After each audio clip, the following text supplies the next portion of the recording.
Salam Indonesia, Anda menyaksikan berita terkini bersama saya Agus Jagatraya.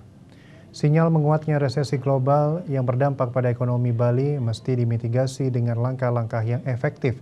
Tidak hanya ekonomi dalam negeri yang melemah karena dampak inflasi dan kenaikan suku bunga perbankan, tetapi juga sektor usaha yang belum berjalan kuat.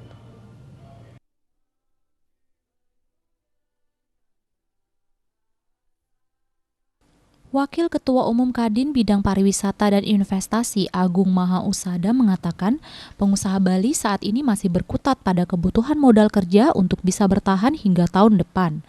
Hingga saat ini kondisi pengusaha masih sangat berat karena dampak pandemi belum pulih. Pengusaha Bali belum bisa keluar dari pemenuhan kewajiban kredit ditambah dengan pemeliharaan properti.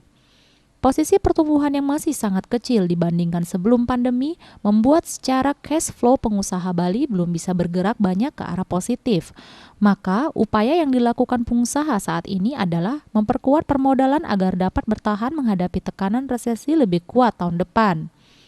Pengusaha sekaligus desainer Ali Karisma mengatakan kondisi ekspor saat ini meskipun mulai menggeliat namun masih sangat berat karena harga kontainer yang naik 3 kali lipat. Bahkan peningkatan ekspor belum terjadi setelah dibukanya keran ekspor. Menyiasati kenaikan harga pengiriman yang mahal, jalan yang bisa ditempuh adalah menjalin komunikasi yang baik dengan customer sehingga biaya pengiriman ditanggung bersama ditambah dengan menurunkan margin produk agar usahanya tetap berjalan. Harga kontainer yang mahal ditambah dengan permintaan yang belum menguat membuat pelaku usaha khususnya yang bergerak di bidang ekspor cukup tertekan menghadapi resesi global. Akademisi ekonomi dari Universitas Udayana, Profesor Wayan Swartana menilai perlu upaya-upaya untuk mencegah resesi global berdampak parah. Mitigasi risiko perlu dilakukan lebih awal. Upaya yang dapat dilakukan untuk memitigasi risiko diantaranya memfokuskan pembiayaan kepada sektor UMKM yang mempunyai kemampuan likuiditas yang tinggi dan bisa menampung tenaga kerja.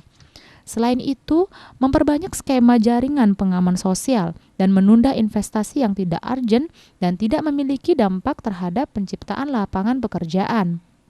Khususnya untuk Bali perlu memperkuat sistem ekonomi bebanjaran dengan aktivitas-aktivitas real yang meningkatkan rasio konsumsi masyarakat, termasuk memperkuat ekonomi pedesaan dengan memberdayakan lembaga-lembaga ekonomi pedesaan disertai dengan tata kelola yang baik dan benar.